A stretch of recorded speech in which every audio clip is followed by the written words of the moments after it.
Hey, hello, my friend. Welcome back to Breakfast with Sergio. Super happy to be here with you. Today, I want to talk to you about using storytelling format as a way to bring people into your art, to bring people into discovering the meaning of your art.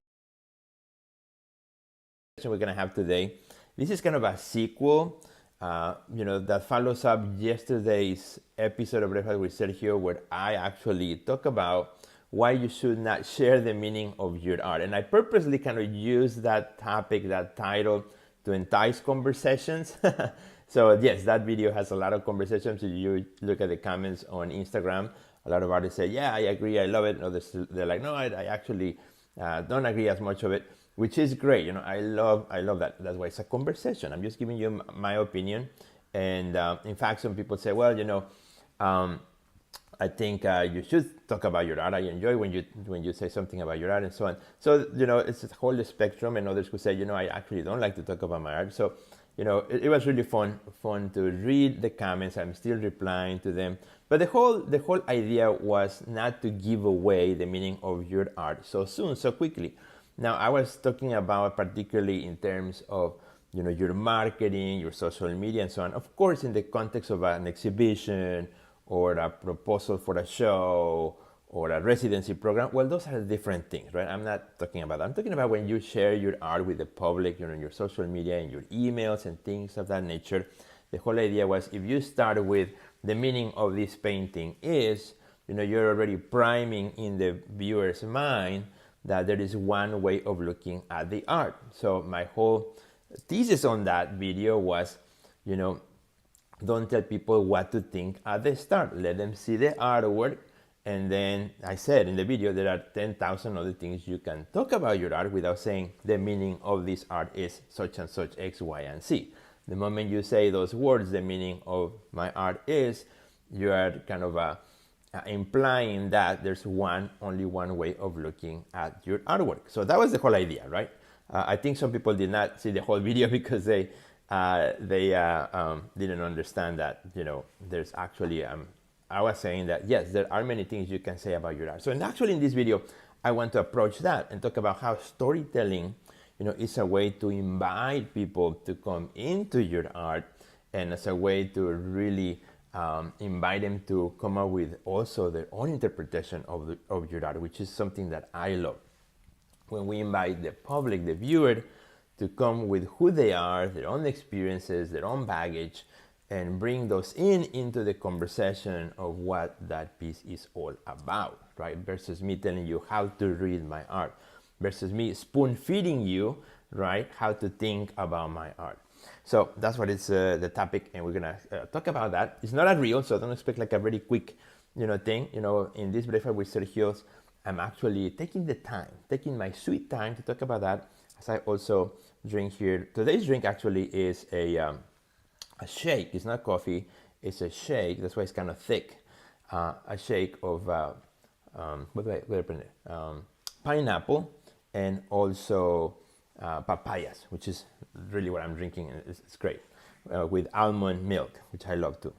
So let's talk about this, right? This idea of using storytelling about your art. There's something about a story that for millennia has attracted people, right? Before there were movies, before there was television, before there was radio, before there were books, there were stories, right? People told stories to each other.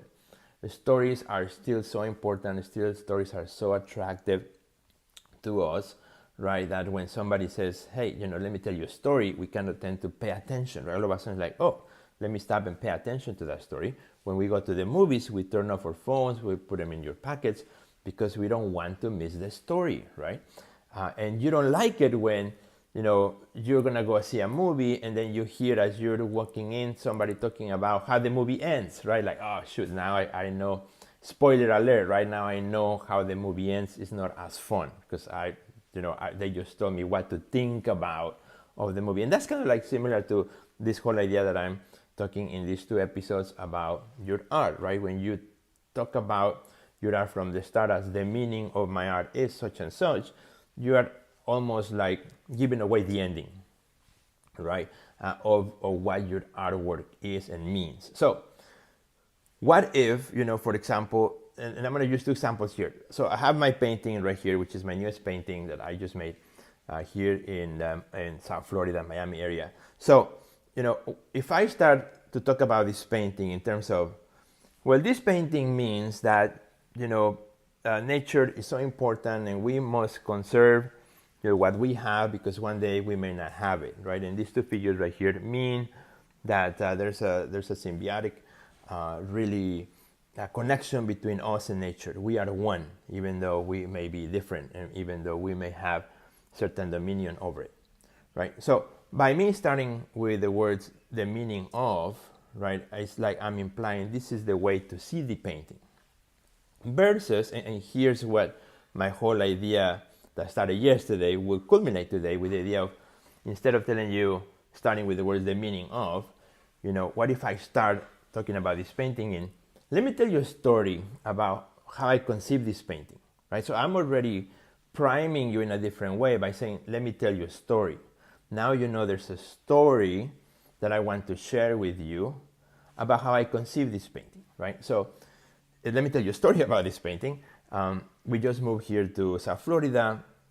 We had a friends over, so we went over to this little beautiful concert, like nature walk. It was a nature walk, really close to the beach, and in Boca Raton. And as we were walking through this nature path, I was in the back, and my daughter and my wife were walking in front of me, and we went through like this little maze.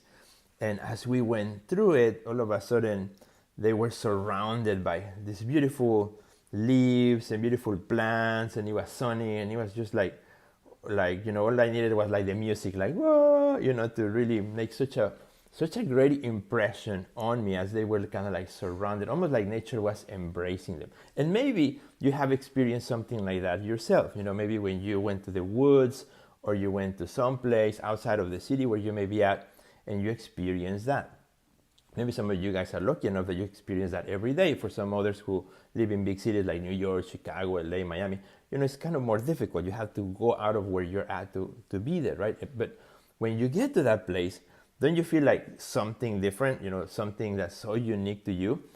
For some people, for example, when they get to that place, they might have a memory of their childhood, right? When they walk in the woods as they were growing up.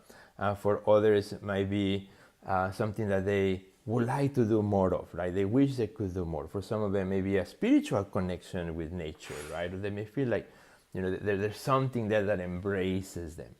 And so you have your unique experience through that, walking through the woods or on an area where, you are in nature and almost one with nature. So that kind of feeling when I was walking through this nature path and I saw them, I actually took my phone and I took a snapshot, which is very rare for me. I hardly ever make paintings that are based on a photograph. I'm very intuitive painter, and I start a painting and sometimes I don't even know what I'm doing, and then the work kind of shows me that it's the way. But this particular time, I had this photograph and I have to do something with it because there's this memory in my head, and there's this emotion, and then there's this feeling, and there's this nature walk that just to me, was calling me. So I came back home and I prepared the easel, and I started working this painting. And that is the story that really initiated this painting. Now along the way came other symbols and ideas that I usually work in my work. I'm using the stencils, which is something that I've been also working with the last few years, and such and such. So I can continue telling you more about the story, about for example, the process, the story of, the different stages of the painting, the story of how I ended the painting, when I decided it was finished. I can tell you many stories about it, right? But you see the difference between the two ways of talking about the artwork. In the one, first I said, the meaning of, implying that this is the only way to see the painting. And the other one, I'm telling you a story, which I'm inviting you to be part of that story by also asking you questions, right? When I said, have you ever been in a similar situation when you are in nature, right? So I'm now engaging you, the viewer, into my story because perhaps you've been in a similar place or in a similar situation. So now when you look at the painting, you may be looking at through your own lens of your own experiences too. So that's it. That was all the fuss about what I've been trying to say between yesterday and today. That words do matter. That I think there's a space in which we as artists, we need to contextualize, talk about our art, talk about the inspiration, where ideas come from, and so on. In a way to give people a step forward, an invitation. I call it an invitation to engage with the work. But I want them to see the work first, and then listen to what the artist has to say, rather than the other way around. And it's really kind of interesting. When you go to a museum, there's two types of people. There's one person who always goes and reads the label first, and then looks at the painting or the artwork, and then there's another person who looks at the artwork first and then goes to the label. And then there's another type of person who ignores both or just looks at one and just keeps working, right? But in both senses, there's a different type of engagement. Somebody who says, I want to know more about before I see it, and the other one is like, let me see it first and now tell me a little bit more about it. I prefer to look at the art first and trying to discover it on my own, and then go to the label and see what the artist had to say, or the curator or something like that. But again, this is just a conversation, right? There's no right or wrong. It's just a way of talking about your art. So let me know how you like this episode, my friend. I really love talking about these things. Let me know if you're enjoying Breakfast with Sergio back again. I had stopped for a while, and I just wanted to do these slow talks, slow conversations with you on different topics. So let me know if you like it. And if you liked it, please share it with all your friends. That's how you can help me to get this episode to more people. Have a good rest of your day, my friends. Let me know your thoughts and your comments. Goodbye.